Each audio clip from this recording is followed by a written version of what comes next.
আসসালামু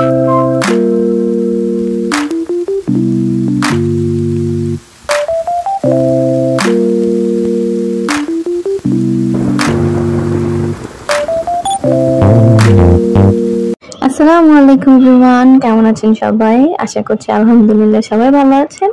আল্লাহর অশেষ রহমতে আমরাও অনেক ভালো আছি। তো welcome to my another new blog. আজকে যাচ্ছি আমরা দাওয়াত খেতে। অলরেডি ভিডিও টাইটেল দেখে আপনারা বুঝে গেছেন। তো এখানে হচ্ছে মক্কায় আমার অনেক ভাইয়েরা থাকে। ভাইয়েরা বলতে দেখা গেছে কাজিন ভাই আর কি। তো এক একদিন এক একজন খাওয়াচ্ছে আর কি। তো উনি দাওয়াত দিয়ে তারপরে খাওয়াচ্ছে, অন্যরা দেখা যাচ্ছে যে বাসায় নিয়ে আসছে বা কোথাও কোনোভাবে খাওয়াচ্ছে, বাট উনি ওনার বাসায় আমাদেরকে ইনভাইট করেছে।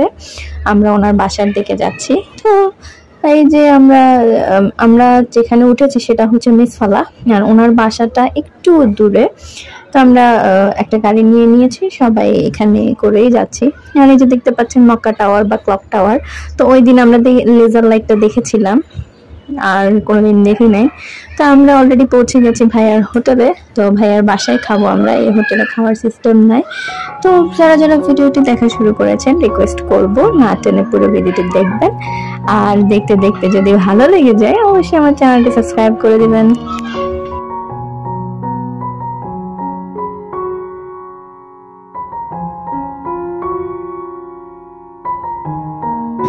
আমরা গাড়ি থেকে নেমেছি, নেমে আমার আব্বু হোটেলের সামনে মানে ওদের রেস্টুরেন্টের সামনে এসে দাঁড়িয়েছে। আর আমি একটা বসার জায়গা দেখে আর লোভ সামলাতে পারলাম না, বসে গেলাম। আব্বু হচ্ছে ভাইয়াকে কল করছে ভাইয়া আসার জন্য। তো ভেতরটা দেখাতে পারি নাই যেহেতু ভেতরে যাই নাই। তো এই যে আমরা এখানে এসে সবাই বসে আছি, ভাইয়া এখানে সবকিছু রেডি করছে ভাইয়ার বাসায়। এখানে হচ্ছে অনেকজন মিলে থাকে, ব্যাচেলার সবাই, ব্যাচেলার না মানে এখানে সিঙ্গেল থাকে, সবারই ফ্যামিলি আছে, বাংলাদেশে থাকে। তো ভাইয়া হচ্ছে স্পেশালি আহমদের বাবার জন্য রেডি করেছে। তো জামাই আদর বলা যায়, যে সৌদিতে এসেও আহমদের বাবার জামাই আদর হচ্ছে, বন্ধ নাই। তো ভাইয়া আসলে যারাই আসে চেষ্টা করে আর কি এইভাবে একবেলা খাওয়ানোর, মানে পরিচিত আত্মীয় স্বজনকেও। তো এটা বলতেছে যে এটা স্পেশালি আহমদের বাবার জন্য আর আমার ছোট বোনের মেজো বোনের হাজবেন্ডের জন্য ছিল। তো আনফরচুনেটলি আমার মেজো বোনের হাজবেন্ড সেদিন আমার মেজো বোনরা জয়েন করতে পারে নাই। তো আমরা আলহামদুলিল্লাহ এনজয় করেছি। তো এখানে ভাইয়া, আমার ভাই, তারপরে সবাই মিলে আর কি জায়গাটা রেডি করে নিচ্ছে। আমি বসে বসে ভিডিও করছি, আমার তার কোনো কাজ নাই, এই জন্য আর কি আমি বসে বসে ভিডিও করছি আর আপনাদের সাথে শেয়ার করবো ইনশাআল্লাহ। আমি আম্মু আর আমার সেজো বোনটা বসে আছি, আর বাকিরা সবাই মিলেই রেডি করছে। তো আমরা বলছিলাম আর কি ছেলেদের জন্য আলাদা, মেয়েদের জন্য আলাদা করতে, যেহেতু দুটো আছে, সবাই কমফোর্টেবল হয়ে খাওয়া দাওয়া করুক। তো ভাইয়া পরে আর কি আলাদা করে। তো এখানে কি কি আইটেম ছিল আমি এখন আপনাদের সাথে সেটা শেয়ার করব। তো ভাইয়া আবার খুব হাইজিন মেনটেন করে, সে খুব নিট অ্যান্ড ক্লিন। তো এখানে সবাই মাশাআল্লাহ নিট অ্যান্ড ক্লিন থাকার ট্রাই করে। তা আমি এখন হচ্ছে আনপ্যাক করছি জিনিসটা। আলহামদুলিল্লাহ খুবই সুন্দর ছিল। এটার নাম মিশরিয়া না কি জানি একটা খাবার, আমি জিজ্ঞেস করেছিলাম, সম্ভবত মিশরিয়া এই খাবারটার নাম। জানি না মিশরের সাথে কেন মিল রেখে নামটা রাখছে। তো এই হচ্ছে আমাদের খাবার, কোল্ড ড্রিঙ্কস, তারপরে স্যালাড, তারপরে হচ্ছে ড্রিঙ্কিং ওয়াটার, মিনারেল ওয়াটার আর কি, এটা জমজম না, এটা মিনারেল ওয়াটার। আর এখানে ফ্রেঞ্চ ফ্রাইস, আরো কি কি জানি ছিল, পাস্তা নাকি, আমি খাই নাই। আর ওইটা ওইদিকে ছেলেদের জন্য, মানে আমার ভাইয়া বাবা ওদের জন্য আর কি দিয়ে দেওয়া হচ্ছে, আমাদের বাবার জন্য। তো আমি এখন এটা আপনাদেরকে ঘুরে ঘুরে দেখাবো। উপরের যে পাতলা রুটির মতো, এটাকে আমরা নাম দিয়েছি পিৎজা, যদিও জানি না এটা কি। এটা একটু টক টক ফ্লেভারে ছিল। আর ওই যে ভাইয়া এখানে এসে বসছে আর কি, যে আমাদেরকে মানে গুছিয়ে দিবে।